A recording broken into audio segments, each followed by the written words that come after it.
I'm joined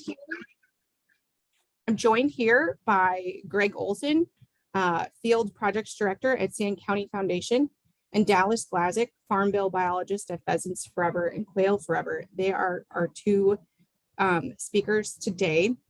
Greg works closely with field activities that impact water quality and nutrient management. He is our resident expert on implementing and assisting farms setting up their own prairie strips and how those affect the farm and environment.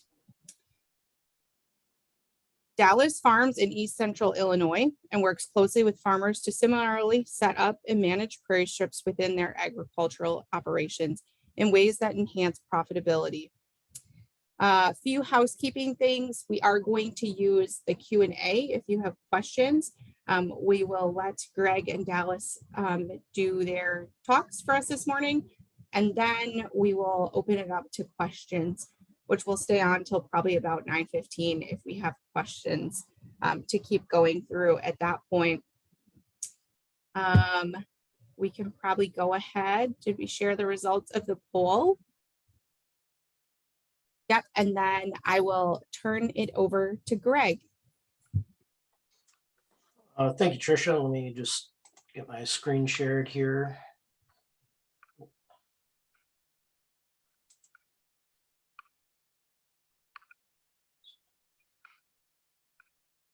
I'm not looking for here.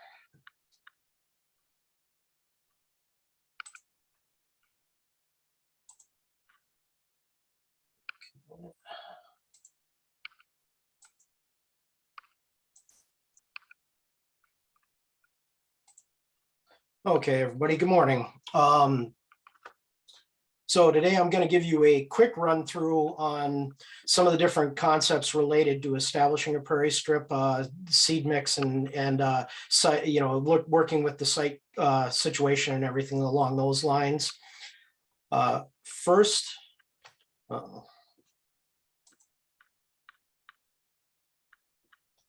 there we go. Sorry, I wasn't advancing. Okay, first, just want to give you a quick background on some of the work that Sand County Foundation has done to establish demonstration sites in Wisconsin. We started in 2017 and put in 3 sites in 3 counties. And by 2021, we had 14 sites in 11 counties.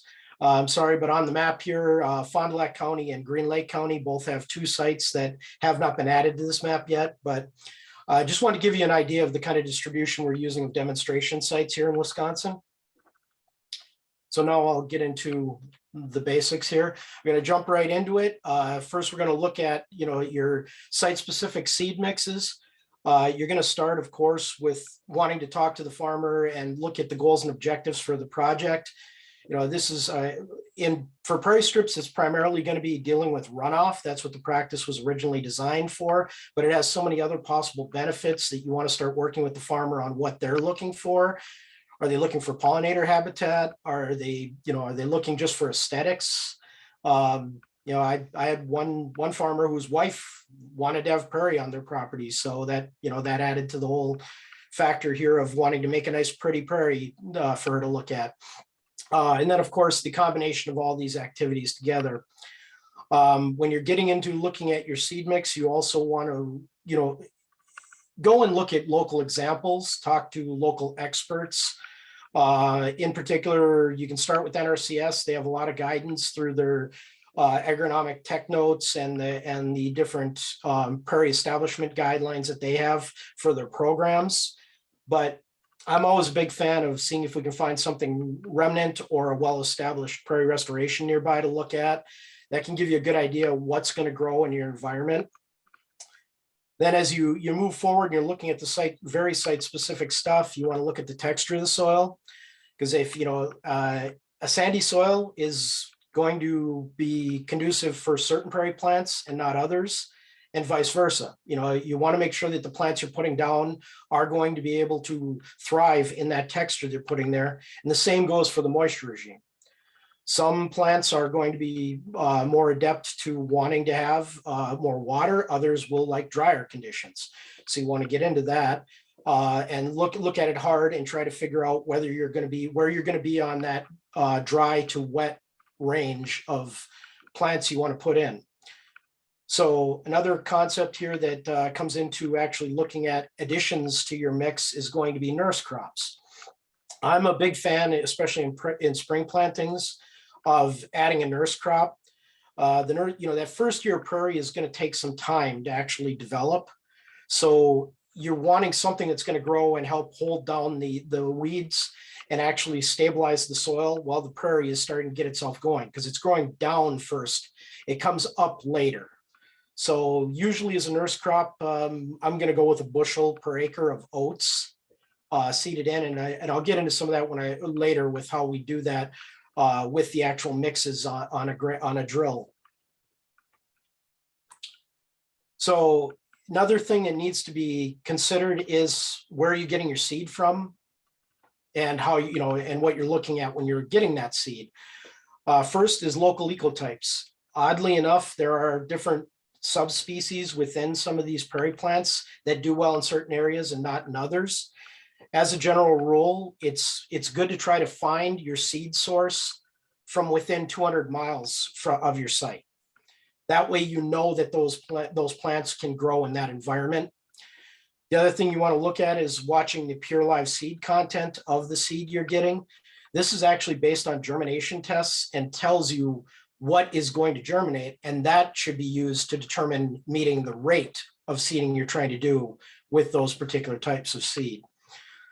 The other one here, and this might sound a little crazy to a lot of folks, but watch for contamination of the seed you're getting. I had a site a number of years back where I got a bunch of bags and they were actually labeled as contaminated with invasive species. We of course sent them back because there's no way we're going to plant that. That's, it's a recipe for disaster. Putting invasive seed in with our prairie planting, no, we're not going to do that. So you want to look at that, and also just look at any other content of inert materials that are in there, just in case. There's multiple different things that could possibly be a problem. I can't really get into that list right now. It would take a long time. This all can be addressed by using proven and trusted seed sources. If you talk to your local prairie restoration experts, to NRCS, the Land and Water Conservation Departments, they can usually tell you what seed sources are good, or give you a list of seed sources that they consider to be good. They usually don't like to promote a single prairie, nursery, but that's a good way to deal with it. Also, be ready to adjust your seed mix. Seed availability varies greatly. So you might end up, when you're going to buy your seed, you have a great seed mix put together. You might start having to take some things out or lower the content of certain things because of cost too. Costs can vary greatly. So you want to be ready to make adjustments for those types of issues as you go along. Now, looking at the site seeding conditions, or the seed conditions for the site. First, you want to look at your prior crop or plant community. I stayed here to avoid sod forming plants, but more what that is, if you have to put it in sod forming plants, you're going to have to do a lot of site prep. You're going to want to till that up. I'm not a big fan of adding any tillage to these sites, but if you've got sod out there, you're going to want to till it, because you're going to have to break that all up and open it up for the prairie to be able to establish. Also, you can plant into corn, but I prefer to wait and plant into soybeans. The corn stiff stem residue sometimes can be a little bit of an issue for getting good seed to soil contact, which I'll talk about next. But soybeans, planting after soybeans, you got a much mellower soil. And also you're dealing with the situation where those soybeans have given some nitrogen. If you can get soil tests, this is just a little side thing to touch on here. If you can get soil tests, or the farm has soil tests of that area, you want to look at them. I've run into sites that have been basically nutrient deserts because they've been mined out for so long. And we've actually decided to add nitrogen just to help get the prairie moving. So sterile soils need to be addressed from that perspective. Now, getting into this next component, the seed to soil contact. Prairie doesn't like to go deep, but it does need to have soil contact to be able to, to grow. You're usually going to plant it really shallow if you're using a drill, but you can broadcast it as well. But if you broadcast, you're going to want to get into cultipacking or rolling it in so it gets good seed to soil contact. And this is again why the sod forming communities become an issue. It sometimes makes it very difficult, even with the drill, to get good seed to soil contact, because you'll actually force the sod material down in, and the seed will sit on top of the sod material in the trench. Another thing that is important, very important to look at, is the past management on the site and future potential management around the prairie strip. Past management, one of the key things to be looking at is what herbicides have been used. There are a couple of different herbicides used in agriculture that have a 2-year residual effect on prairie.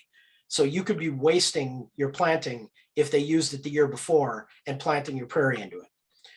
So getting around and looking at those herbicides and looking at the residual on those herbicides, and then looking at the future plans, you want to actually look at, are they going to be able to do the maintenance?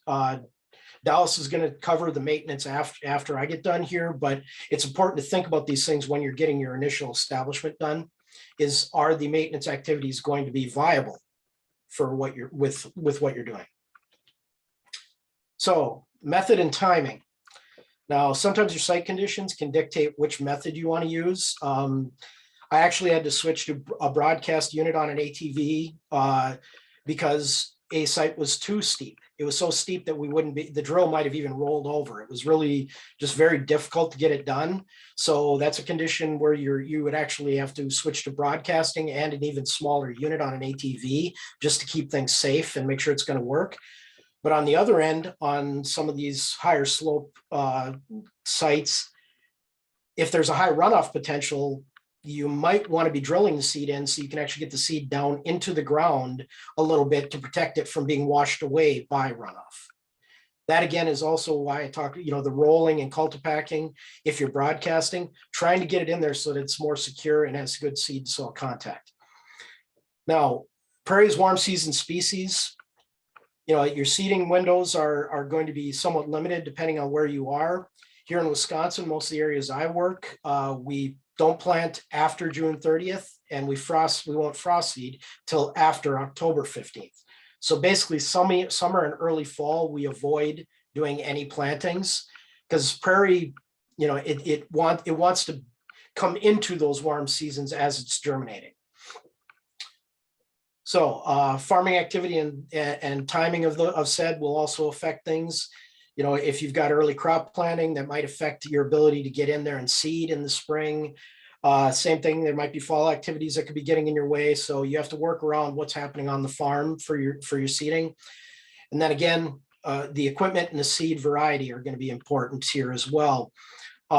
Native seed drills I prefer to use drills in most cases. Some people don't, which gets into the next aspect here.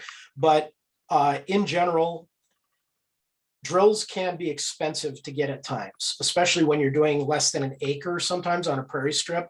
You're not going to pay $1,500 to bring a drill in to do that. So you might be breaking into some other kind of broadcast, or even actually looking at a Casco ATV drill, which we have used to seed a site, and it worked very well. Still, a full-size drill bind tractor is probably going to be a lot easier to manage the rate on, but options, you have to work through the options. Personal preference, again, like I said, some folks like to broadcast, some folks like to drill. I've done both and had success with both and seen failures with both. So I'm not going to say one is better than the other. But to get to that last point, everybody needs to be comfortable with what you're doing, because this takes a lot of effort to get these things established properly. So you need everybody's buy-in, and that's a good way to get the buy-in. So now I'm going to run through quickly some of these things I've already covered and go through how we did some of this stuff with a particular farm. This is Dan Stoffel's farm near Kewaskum, Wisconsin, in Washington County, Wisconsin. So you can see the green; those are the actual strips that we put in. But this is in the design phase. We've got the soil types, got the field boundaries. These are pretty steep slopes, but so looking at those criteria, we started out, Dan, Dan's a beekeeper. He wanted pollinator habitat out there. So we stressed putting in pollinator habitat. Dan also was big on monarch butterflies. So we decided to go with some monarch butterfly stuff as well. But his primary goal was to deal with some erosion issues that were going on in these fields. So we had to make sure that we were meeting that stem density and water quality goal that we were looking for. So these are loam and silt loam soils within these areas. The drainage class is well drained. So decided to go with mesic or dry mesic species and ended up with this extremely, large mix. So in here, we have 9 grasses, sedges, and rushes, 24 forbs. Now, not every site is going to dictate needing this much. This is a relatively expensive mix, but this is what we ended up doing to meet Dan's goals and objectives, and we had the resources available. You're going to adjust things based on resources. So in here, one of the general things you want to look at when you're actually looking at wanting to meet a water quality goal is trying to get 50% grass to 50% forbs in your mix, because you're looking for stem density to actually deal with that water quality issue. This kind of flies in the face of the general 75 forbs, 25 grasses for pollinator mixes. But again, we're trying to meet different goals and we're looking at the primary goal of water quality. So we went with that driver. So in here, we have the milkweeds and the rattlesnake master for monarchs. We have a lot of course, pollinator type species here. And then we also tried to stick to, when this was designed, most prairie designers will look at trying to get in the legumes, but also limiting them to 10 to 15% of the mix. You don't want to overwhelm the site with legumes. Mother Nature, in general, most studies have shown 10 to 15% is what you're going to find legumes in prairie plantings. So here we'll get into, this was seeding of one of that top of Dan's strip here. Now getting back to some of the other concepts we talked about, first of all, I'll talk about the drill here. So this is a standard, this is a native seed drill. You can see the small box on the back of it. That's for your forb seed, which is really small. And then obviously small grass, but the middle box is the grass box. That box is specifically designed for the extremely fluffy grass seed. And then in front of that is actually a grain box. Now, in this mix we had, the source actually was able to separate the seeds for us. So the small seed all went into the small box. And just because to make it disclaimer here, switchgrass is actually a small seed, so it gets mixed in with the forbs because it's not fluffy like the big blue stem, little blue stem, Indian grass, things along those lines. So of course, those fluffy grasses go into that middle box. It's got a special churner and it's got a wider orifice to allow them to go through. And then the front is the grain box. And that's where we'd actually put the oats nurse crop. This way we can actually look at the rate and make sure that each one of these types of seed is being laid out. If you're doing this in a combination, where you've got everything coming to you together, you're going to add a carrier and probably put it in the grass box because you want to deal with the grass seed. The grain box, the issue with putting it in the grain box in a lot of cases is that the grain orifice is not designed to actually move the fluffy grass seed, and it'll bridge and stop you from seeding in some cases. So just important considerations to look at. So this is that same site from a different perspective. And what I'm showing here is even though we're drilling, so we didn't need to clean the site as much, Dan raked the site for us. And this is this is the type of site prep I'd like to see for a broadcast, just to make sure that we could get good seed to soil contact.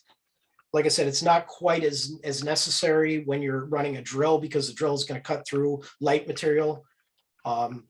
Like here, this is Ross Bishop's site down by Jackson, Wisconsin, also in Washington County. This is May 22nd of 2018 before we planted it. You can see it's got a lot of cover there. And as we continue to, when we seeded it on the 5th of June, you can see it's pretty thick there, but the drill was penetrating that thickness, so it was not a problem. Now, getting into the importance of the nurse crop. This is 16 days after planting. You see the invasives coming up on the right side of the picture, but you can also see the oats are coming up in those rows. Those oats will help to hopefully alleviate some of that weed pressure, but there are other factors that need to be done in maintenance that Dallas will get into in the next segment. So this is that site now. Looks gorgeous. In fact, looks so good, we decided to put a sign on it because it's right on a highway so that everybody can see the great work that we do. So this was brought up by Tim, but I'm going to reiterate it because I firmly believe in it. No one practice can solve all the issues. A systems approach needs to be adopted to create a synergy between farm economic viability and watershed environmental health. So, basically, this is Dan Stoffel. This is one of his sites about 2 years ago was what it looked like. You can see the density in that and how well that's going to do on that slope to slow that water down. That was causing the erosion he was having. You can also see the other strip in the background up on the hill there. They're obviously, you can see them. They're dominant in the landscape now that we put here. And to paraphrase Dan, I agreed to put these in for 5 years. They're never leaving the farm. That's how much he believes in them now. They've done a lot for him and he just loves them. The guy walks them all the time and just gets excited about them. So on that note, I will end and turn it over to Dallas here to get into maintenance. We'll deal with questions later. Let me stop sharing here and give it to you, Dallas. Thanks, Greg. Wait on for that.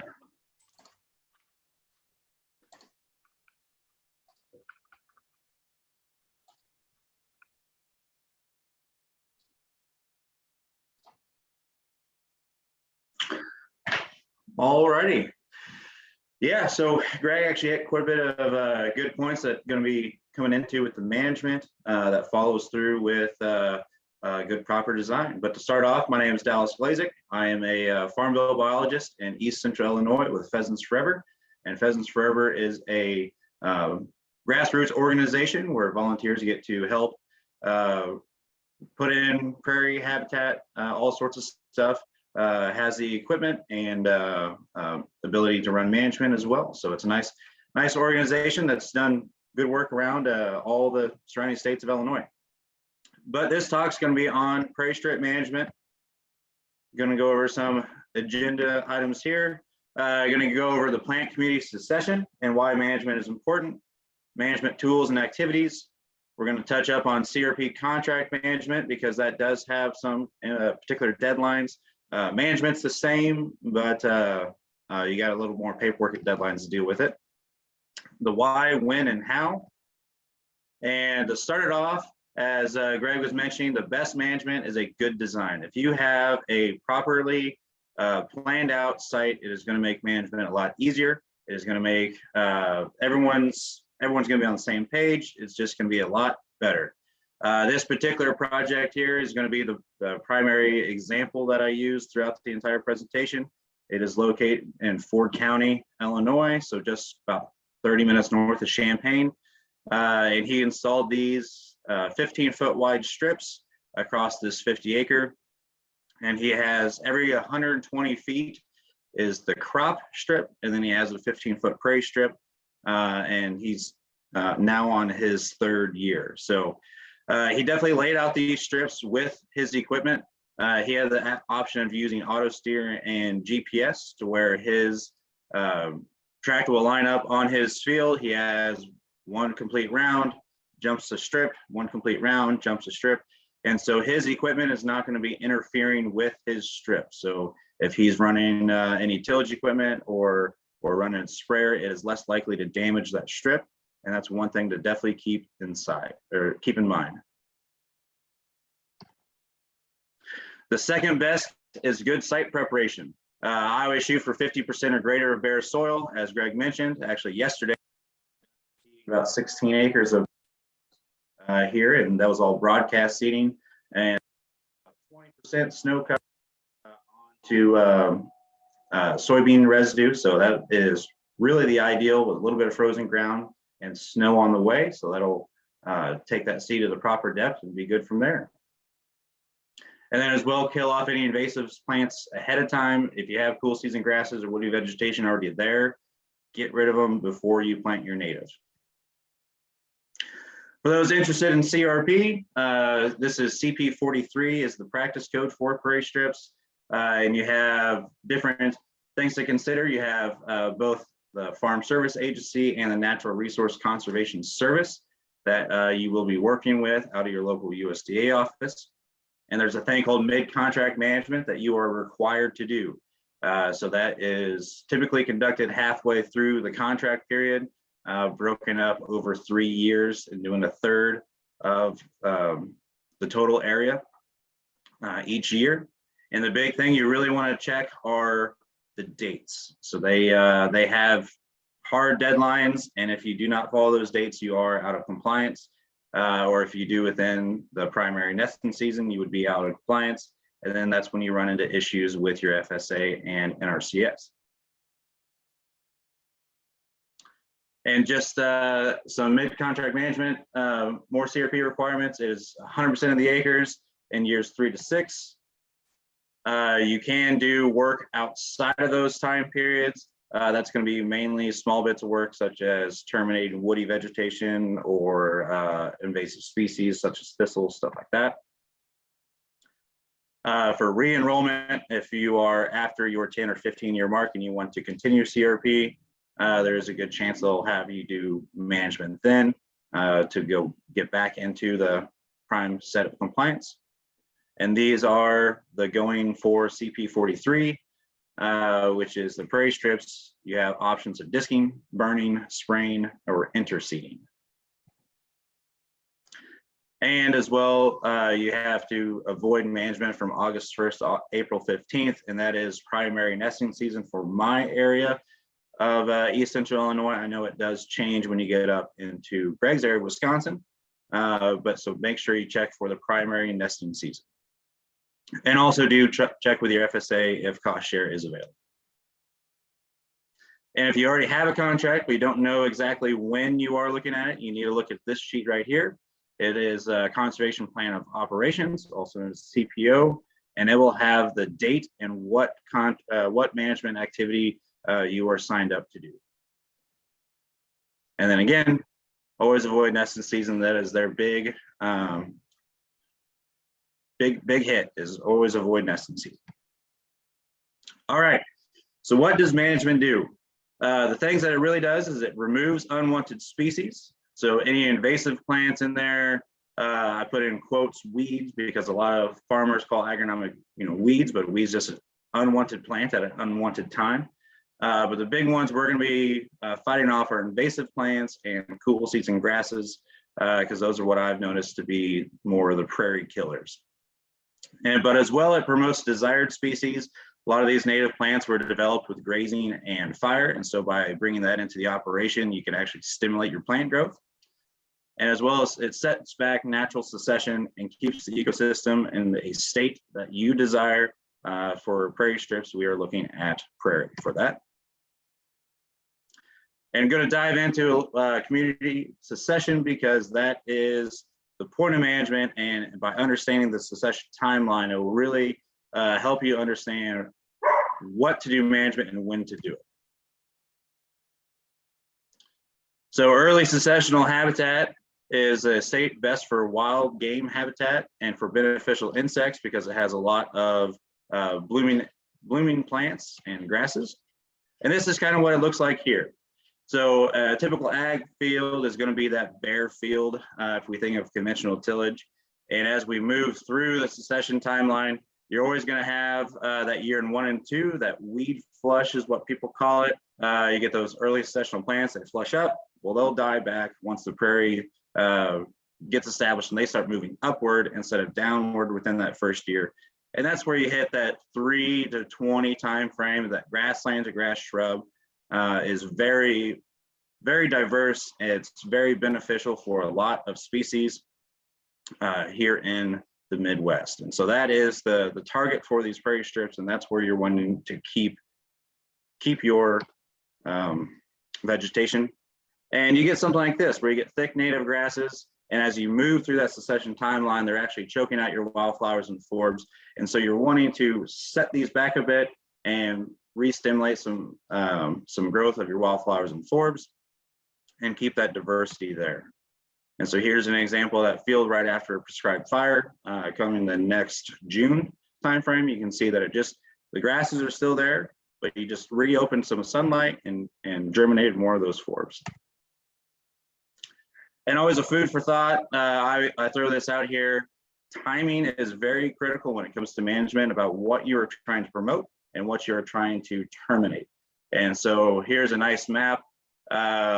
August to September, August burns, you're going to be killing sprouts of woody vegetation. You're going to be stimulating a lot of your flowers. You're going to be choking a lot of your aggressive warm season grasses if they're starting to take over and choke things out like the previous example. And then as well, if you burn in the spring, you're actually doing more promotion of your grasses. So if you need grasses, start thinking about burning in the spring, and that'll actually stimulate your warm season grasses that will be able to bring in some nice dark black soil top. And so once those grasses will warm up sooner, you'll get to 70-degree soil temperatures quicker, and then they'll start germinating more. So that's definitely something to consider and will be brought up again later in the presentation. And I always throw this out here. I'm not necessarily one advocating for the Farmer's Almanac, but if you don't know exactly when, you want to do it in March. If you got another person saying that that's a better week to do it, maybe consider it. I've been testing this one for a while now, of following these dates that are good for the barren periods, for killing your invasive species, or for seeding. And I've been seeing some good results. So I haven't seen anything go against me yet, but so just something to consider if you're trying to plan ahead. And so management, as Aldo Leopold, it's the axe, the cow, the match, and the plow. And that's what we're going to be going over. We're going to be going over prescribed burning, which is by far my favorite form of management. And on Prairie Strips, conducted some last spring to stimulate some growth. And they came up really good this year. I'm going to be going over some disking, which is a very common one and an easy access for a lot of farmers. Herbicide application is very effective if you're getting rid of your invasives. You have grazing, which is an option mainly on non-CRP, but there is some talk about them adding that to prairie strip management here in the states of Illinois. I was talking to my counterpart in Wisconsin. They're not talking about it there. So it's still kind of in the gray area, and I'm interested to see how that one shakes out. Mowing and haying, that I always say is a little bit more of a last ditch effort, because I see a lot more damage coming from it than you do good. And so if you have a big problem and you're looking to go into an interseeding, that's whenever you consider that. But I'm going to put on here, every site is different. There is no silver bullet in management, and it really takes knowing what you're targeting, what is your desired plant state that you're going for. And so that's why I bring up the succession again, because we're shooting for that prairie early season vegetation. So going over some disking here. This is that exact same strip that was viewed earlier. And you can see he is considering some disking this year because he had a 6-inch rain event, and he actually accumulated about 8 inches of soil along each strip. And so he's going to consider some disking this year to spread that back out. But what it does is it reduces residue, you increase some soil, and that's going to bring up some wildflower seed, and you're going to increase your wildflowers. You really want to go really shallow with this. You're not disking for termination or disking to prepare a field. You're just wanting to basically chicken scratch it and get to where you're just bringing up that 50 to 75% bare soil and knocking down and incorporating some of that tall residue. Always disc in strips or blocks. Really easy when it comes to prairie strips, because you can just go down one strip at a time. and avoid doing all of them at once. Disc in the fall or early winter is preferred. That way you're not going through and destroying any of the living vegetation. Always throw this in here. Do not disc on top of thistle or reed canary grass or any other invasive weed that will spread by rhizomes, because you'll just turn your disc into a spreader and just increase the problem. And then always, since you are increasing that bare soil, try interseeding for some greater diversity. Throw on some more fresh seed on top of those strips is always very beneficial. And the reason I brought this one up earlier with his 8-inch of accumulation of soil along these strips is he's going to be disking to actually reduce the terracing effect on this farm. So he was wanting those strips to stay more flat with the field and not have that hump form at each strip. So he's going to be disking these at an angle to reduce that terracing effect. Going over chemical control, and what it does, it suppresses vegetation by the use of chemicals, and is really good for targeting your woody vegetation and invasive weeds. Again, you always want to apply in blocks or strips. If you're doing for tree sprouts, painting stumps, or basal bark, applications are very effective. And here are some common chemicals that you can look at and what they will be, their common names. And these are mainly for your broadleaf vegetations, the one listed here, so your tree species. The triclopyr options are very, very effective when doing a basal bark application, which is really handy whenever you're just doing a backpack sprayer or a 4-wheel sprayer, just 2 foot up all the way around the tree stump, and it's very effective at killing that back. To set back grasses, time of year is probably the biggest. That could either be done with a grass selective herbicide or by using glyphosate.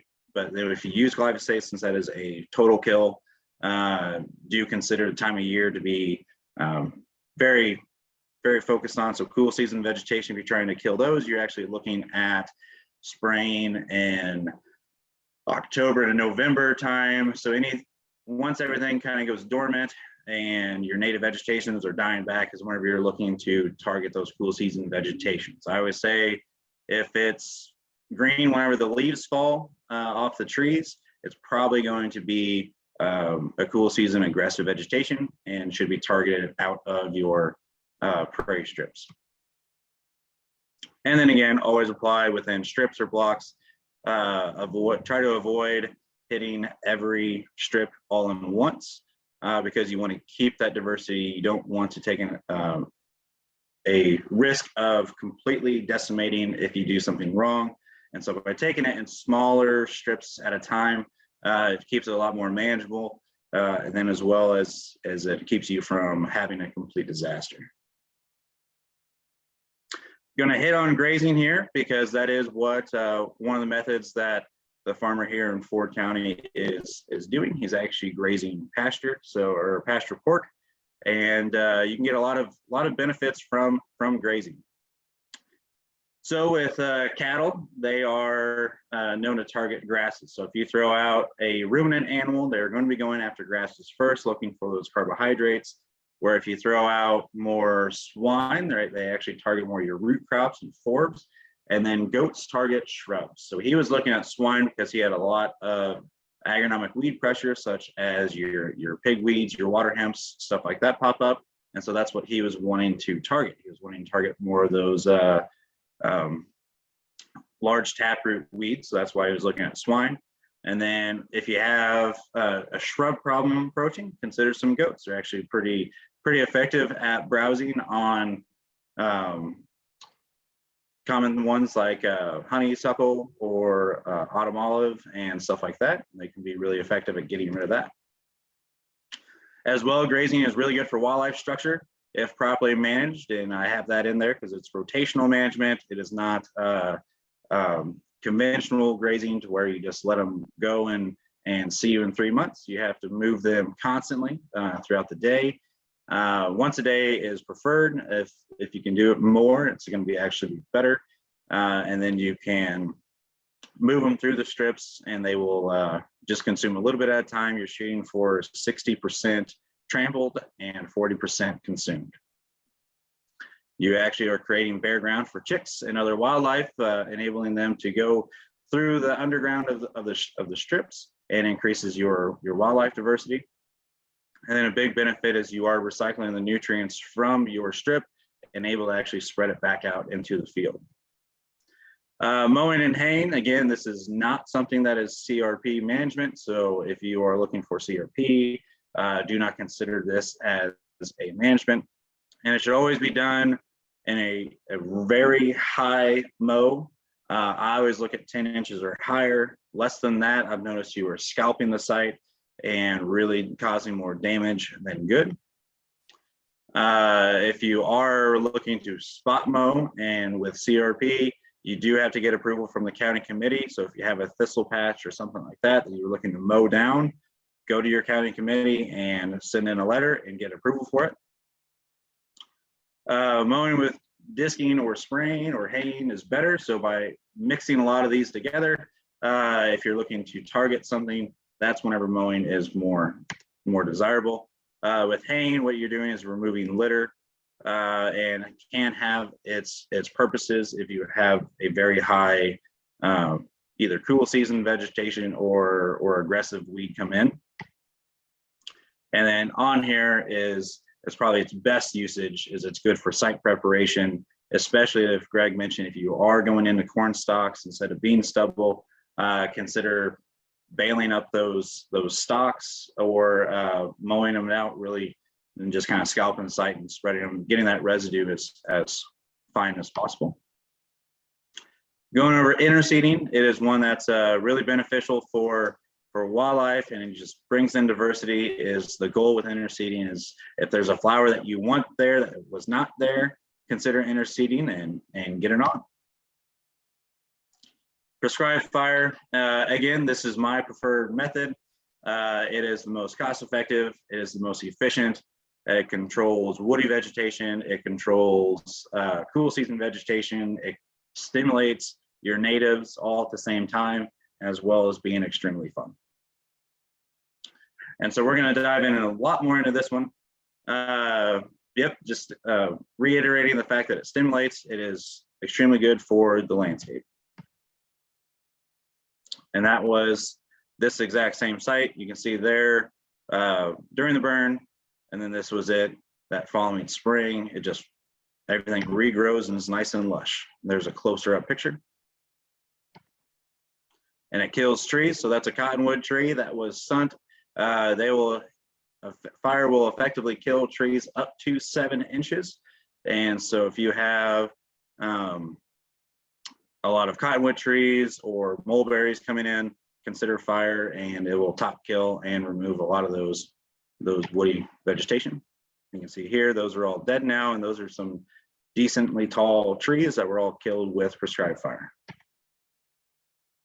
And again, mentioning here, if you were looking to kill out your sprouts and stuff like that, consider those August to September burns while the leaves on the trees are still green, and that will be most effective.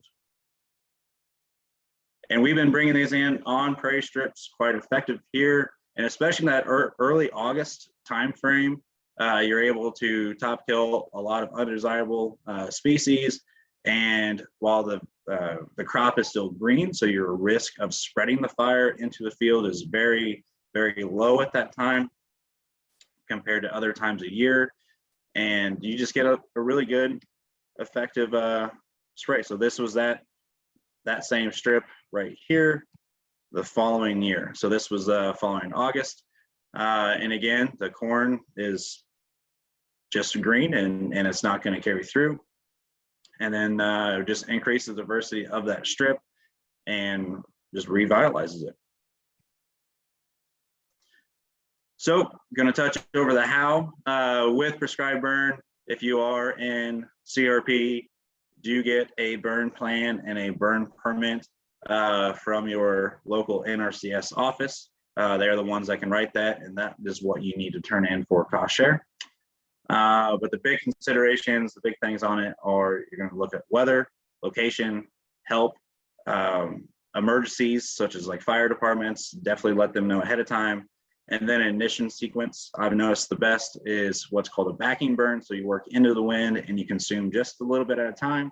And it allows for a slow moving fire and more cooks at those woody vegetation stems and leaves a nice kind of biochar on the top. So with weather here, considerations, you're always looking at a nice low humidity sunny day, winds of 5 to 15 miles per hour. Do not do winds above 15 miles per hour because it increases your chance of getting away from you. And then I always put on here, avoid east winds. East winds are the most volatile at change. And so if you have an east wind, it's more likely to change a little more to the south, a little more to the north. And so by catching those northwest winds, south winds is a lot more beneficial. Consider the location. So have a map of the burn unit, adjacent fuels. So always consider that if there are fuel loads nearby, if there's neighbors nearby, roads and other hazards. If you have a road, throw a sign up saying there's a burn or a caution or a slow, something like that. And then help is the more number of people there. And then physical state of helpers is also to keep in consider. So more hands makes it just easier to work. Disc fire breaks are very recommended. Any fire break that you can get is highly recommended. And with strips, it's really easy for a disc fire break, especially if that farmer is still conducting tillage along their field. Just do it after they disc. So they have run the disc on their field, and then you look at burning your strip. Fire breaks should be about 3 times the height of the vegetation. And what that does is that is how far or tall a flame will get. And so if your vegetation is 6 foot tall, well, that means your flame is going to be about 18 foot tall. So consider things of running a roller crimper on top of or a cultipacker to mash your vegetation down is one way to control the height of your flame. Or you can just disc or establish a fire break, and that would be very effective as well. And you can see here, just fire break along a August burn. And you can see that fire just stopping as soon as it comes through. And it's only burning on the taller vegetation and not passing through that bare soil disc fire break. Again, I always like doing backing fires. And so that's burning against the wind the entire time. So if the wind's coming from the north, you start on the south side and you move north.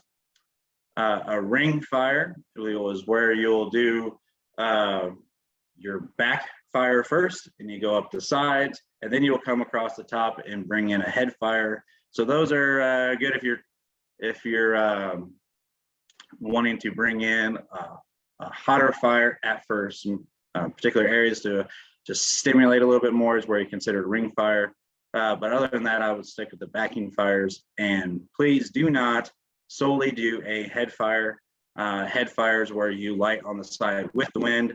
I also call it the common farmer fire because that seems to be the most effective one that farmers do, where they just go to the windiest side of it. They'll throw a match down and watch it run. And those are the ones that always get the fire department called on them. So please do not do a head fire. But also consider mixing and matching techniques. So if you have cost share on spraying, conduct a burn to expose those woodies, make them a little bit easier to find, and then go hit them with chemical once you see them start greening back up. Or if you have interseeding, run a burn or a disc to expose the soil, and then throw the seed on top of that. You already you need 50% or more bare soil for seeding of the initial seeding, so why not do that for your interseeding? So some things to consider of mixing and matching techniques. It's always a nice, effective way to bring in more than one form of management, because again, there is no silver bullet when it comes to management. And then Greg and I got talking ahead of time. This is probably one of the most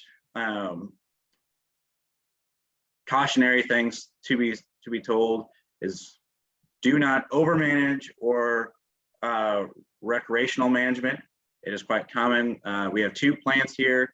We have one which is a common weed and one which is a beneficial pollinator. We have golden alexander and wild parsnip.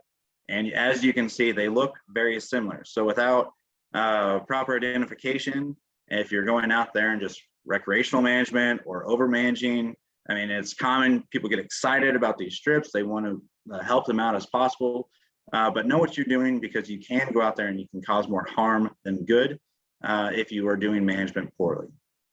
But yeah, excessive management will keep the site in a state of early secession. So that'd be things such as mowing too much if you're doing the entire site all at one time frame, and that's going to decrease in diversity and increase in your agronomic weeds. Another form of excessive management is doing the same thing at the same time of year over and over and over. So if you're constantly doing March burns, well, you're going to end up with a thick grass area with very few early forbs, because that is what you are going to be harming. So consider kind of changing up, bringing in some fall burns, bringing in some winter burns, bringing in some spring burns, and target more, or find out what you're targeting, and then determine when to conduct your management. And management should be staggered and conducted as needed. Do no more and no less. And so if it is needed to conduct management, run a disc because you're getting terracing, do it. If it's still flat and you got good diversity, don't go out there and disc. It's kind of simple as that, and just some things you should really consider. So in conclusion here, yep, we went over the how, why, and when. If you are looking for the CRP option, talk to your local USDA office or find a Pheasants Forever wildlife biologist like myself. Management isn't as hard as many think. It's just picking the right one for you. And definitely consider different time management.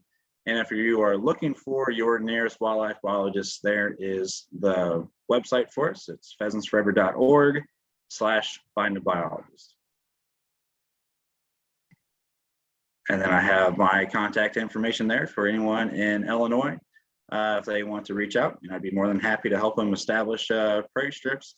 That right there is the example that was here in Ford County. That was its first year. We used sunflowers as the nurse crop, and that was on 2019 summer, and it turned out beautiful and looked great.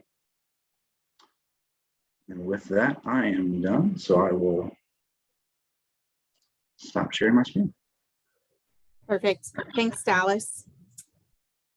Feel free to keep adding your questions into the Q&A window at the bottom of your Zoom screen there. We have a few already coming in. Quick housekeeping. Beyond that, we are recording these sessions. So I know this was a lot of information, and it will be a good resource to have. So after the third session, we'll send out links to all of these that you can have to re-reference things as you need, and you're doing your own management, establishment, and design of prairie strips. We will go through a few questions, and then we'll pop up another poll, and then also be putting up the QR code for your CCA credits. Also, you have the option, if this scanner code doesn't work for you on your CCA, you can put your full name and your CCA number in the chat. Let's start with you, Greg. I think it was very interesting, the mix of seeds that you showed, and I'm wondering what resources there are for picking out seed mixes. Yeah, so as I kind of stated before, is you can always go and look at, there's representative mixes that are put into most of the NRCS standards and agronomic tech notes, so you can get an idea of what to go for. But other than that, Pheasants Forever has a great, list of available pre-made mixes that are designed by criteria that you could go looking for. I've always been because I've been doing this for a while, I kind of like creating custom mixes, but If you're looking for something simpler, you can usually go in and, like, oh, I got a wet site on this type of textured soil, and you can find a mix that would be designed for that at Pheasants Forever, NRCS. Even a lot of the local prairie nurseries will have those types of things on their websites as well. But if you're wanting to build a mix, it's good to talk to local restoration experts and NRCS.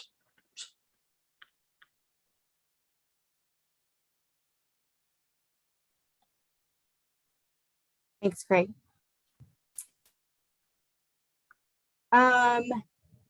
There is a good question in here. I'm going to go ahead and read it. Dallas, I think this one is for you. What advice do you have? Oh, where do we go? I know you've typed it too. What advice do you have for farmers in northern areas where prairie strips was not the dominant native plant community? Yeah, I was actually just typing that one out. So I always say work with the cards you are dealt. If you are in a timber stand, consider doing more timber species. You can get a lot of benefit with pollinators and as well as erosion control by using some of your native shrub species. For me, it'd be things like elderberry and aronia, and you will bring on a little different aspect. So you'll have more of a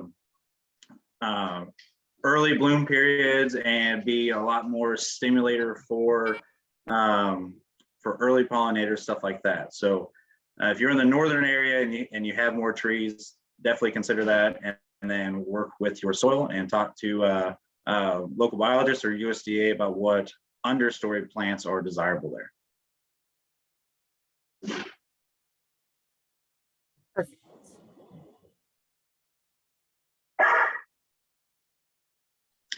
And then I see here with Katie's, that's addressed to me as well. The disc and herbicide recommendations are for after establishment. And so in my experience, mowing is a bit more risky with disking and herbicide because it tends to harm a lot more than natives by, I always call it just decapitating them. And then as well as if you have an invasive species in there, a mower is essentially a giant broadcast seeder. And so always avoid mowing and look at those other options if you have a problem, unless you're doing a establishment. Hey, I'm going to jump in here for a second and let people know we're going to put up the QR code in here to close the session, but we're going to stay on for at least 15 more minutes if you want for additional Q&A. So Greg and Dallas will still be here and we're happy to carry on the QA. I just want to mention we have one more webinar coming up exactly a week from today. So if you tune in next Tuesday morning at 8 a.m., we'll have Dr. Matt O'Neill from Iowa State University, and we're going to talk about all things insects with prairie strips, prairie patches, adjacent to or within row crops. Questions like, how does it affect if you have honeybees, the health and the production of honeybee colonies? How does it affect wild bees and other native pollinators? How does it affect adjacent crop production if it does? He's also got some new research he'll present about the presence of neonicotinoids within prairie strips. So we hope you'll tune in again next Tuesday.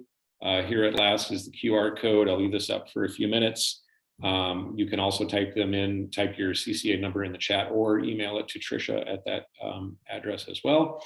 We'll get those sent in for you. And thanks for joining. And please stay on for more Q&A if you wish. Can I address a response to Dallas's? Yeah, go ahead. Yeah. Dallas uses the disking and all that. We actually have been using mowing, and I've used mowing most of my career, and we have some gorgeous stands. I've actually seen some disc stands that turned out that, again, this is comfort level of the person doing it, fitting it into their management scheme. So Dallas, no offense, but I want to make sure that the message is out there that mowing can work, because we've made it work on all of our strips. So just a little side note to add there. Yeah, and that's a really good point, Greg. Again, this is also on purpose, right? So we're bringing this webinar to you with two folks who are in different territories. So we have, as you'll continue to see, things that are working for different people and also in different areas. It's really great to have the perspective of Wisconsin and Illinois, and it's going to continue to, I'm sure you will, if you're outside of those, continue to find people who have their own techniques.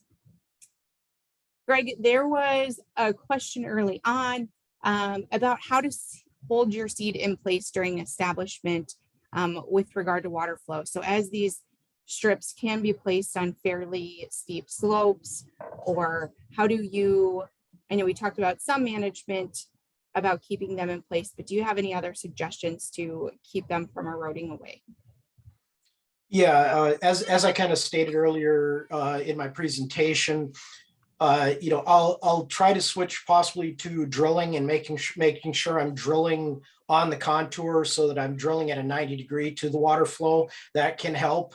But again, that's where the nurse crop can have, great benefit as well. In the case of Dan Stoffel's site, we actually had really good timing that I didn't think about at the time we did it, but everything around the strip was going into a perennial forage crop. So he was putting alfalfa in, which actually allowed for great protection as that, initial seeding and prairie was coming up, and there wasn't really good cover there. Outside of that, I don't really, it's going to be kind of a crapshoot as to, how bad the runoff gets. This is why a late spring planting sometimes can be good in a high runoff area, because at least you're getting the stuff in after the main runoff period. But I guess, don't have the best answer, just ideas. And those nurse crops you mentioned, Greg, what is the typical seeding rate? And then do you let those mature? Yeah, so we use oats because oats is going to winter kill after that first year. So basically, we're planting a bushel per acre of oats, which is 55 pounds oats roughly, per acre, and then that we allow that'll grow up through the season, and then it'll winter kill and be gone the next year. It's a nice easy one to go. Dallas had mentioned they use sunflowers. You can try a lot of different things. I've just always had really good success with oats, so I stick with oats at a bushel per acre. Dallas, if you're ready for a question, we have had a lot of questions about grazing as management. Do you have any specific thoughts? I know you mentioned that grazing is a little slim there, but you did have a nice example about any techniques that people use when they are working on using grazing to be their management technique. Yeah, with grazing as a management, so it is probably the most intensive form of management you can do. It takes a lot of planning and thinking to do it properly, and can really go south on you quick. It can go negative really quick if done wrong. And so the goal with that, say, let's take cattle. So they are going to be going after carbohydrates. You get a lot more of those from your grass vegetation than you do your forbs or legumes. Where you pick up more proteins, and so they're going to be going after those carbohydrates at high energy, and that is going to be on more the top of the plant than the bottom of the plant as well. So a cow is going to go out there; they're going to go after grasses and then the tops, and that's exactly where you want to keep that cattle at grazing. So you don't want them to graze any further down, and so that's what takes the daily management, if not more than that management. I know one guy in Western Illinois that he grazes on his strips that he actually plants annually within his corn, and he will go out there with a pH tester and actually test the urine of his sheep that he grazes, and that determines when and how often he moves them. So if it's more acidic, that means they're consuming more carbohydrates. If it's more alkaline, that means they're consuming more proteins, and that's height of the plant they're going after. So by moving them, and he moves them probably 2 to 3 times a day. And so it's the most management entire restricted one. And so definitely consider that. And by grazing, at least do it daily throughout the later half of the growing season. So you're looking at native vegetation doing more end of July to August for its grazing, and not so much during the establishment of the growing season during the spring with your warm season vegetation. Yeah, move them often, move them quick.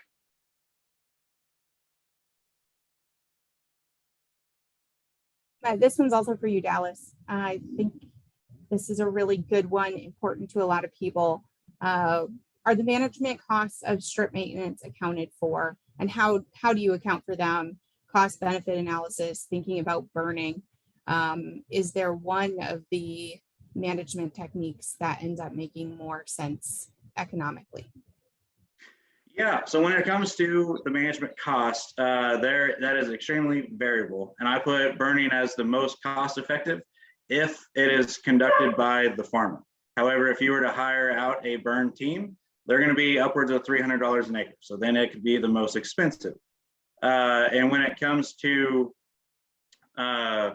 things such as disking or mowing, do you own a tractor, or are you going to have to hire it out? The USDA will not cost share any higher than $15 an acre.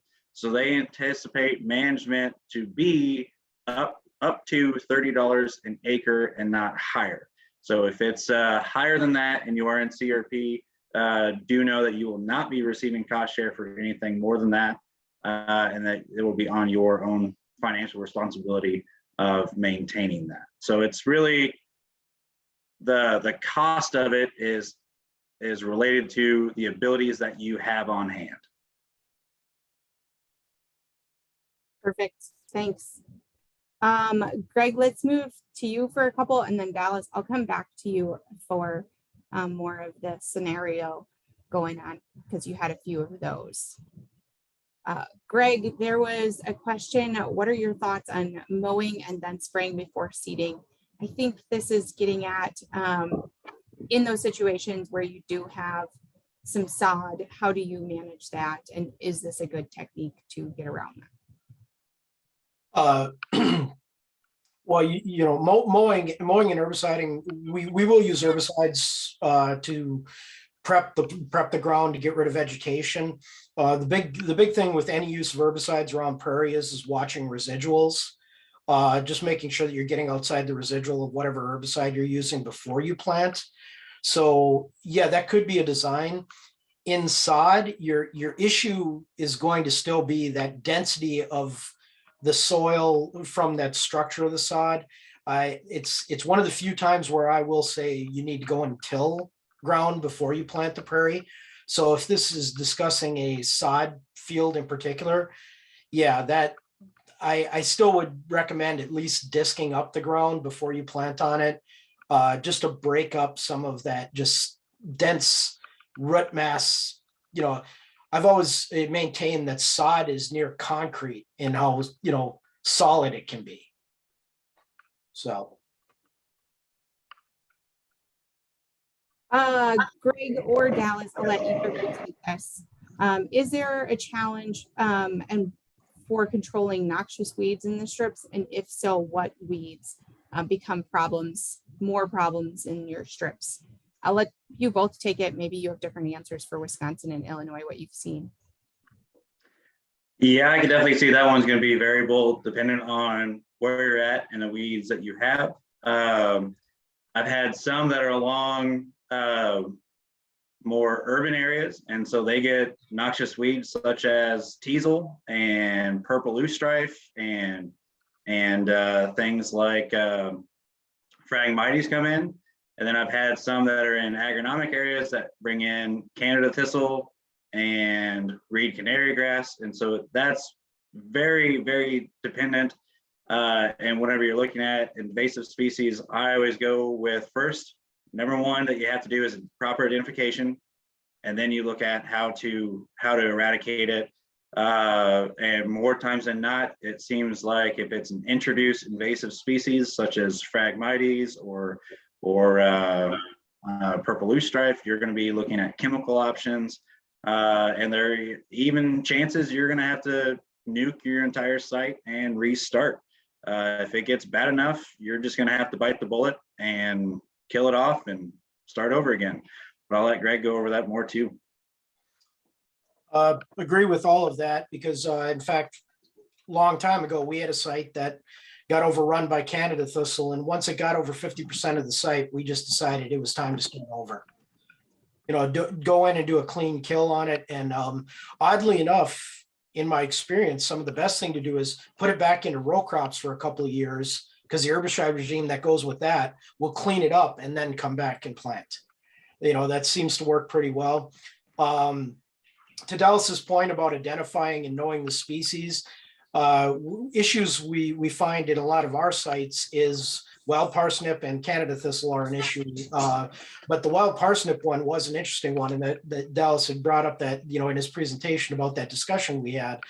I had a farmer who was going out in April and he sent me a text that he was pulling out wild parsnip, and I'm like, is it blooming? And he's like, yes. And I'm like, that's not wild parsnip. That's wild parsnip doesn't bloom this early. You're pulling out golden Alexander. So again, you're getting into that maintenance factor of understanding what's good and what's bad out there. But you know, the wild parsnip becomes another issue because this farmer was also pulling wild parsnip by hand, which is not always a good idea either. It is phototoxic. It has a chemical in it that will burn you if its sap is on you and it gets exposed to sunlight. So, you know, you have to take into account some of those things too, is how you're managing some of these different weeds based on their thing. Because I'm a big fan of spot control if it's not too bad up front, because you're not damaging the prairie in the process, but there's other considerations that have to come into effect. All right, I've got one more for both of you that we can use as a really good wrap up. I know there's also a lot of questions here that are a little more specific to situations, and I want to wrap that into this last question here. So Greg and Dallas, two-part, can you give us a idea of how both of you, Sand County and Pheasants Forever, can be resources to folks as they have questions as they're designing and managing these? And then a little different course is this one, but I thought it was a really good one. How do you engage farmers with local watershed organizations to encourage conservation and prairie strips? Specifically, this is community watershed groups, maybe not producer-led. So I think you both have a lot of experience if you could touch on those. Okay.